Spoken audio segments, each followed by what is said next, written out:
This is not the time to be stingy with your glue.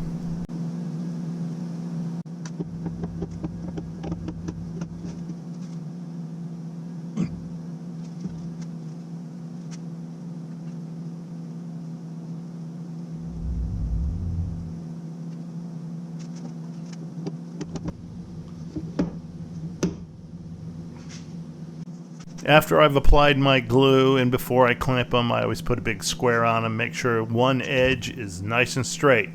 And here I am using my Harbor Freight parallel jaw clamps. So far those things have been very, very nice.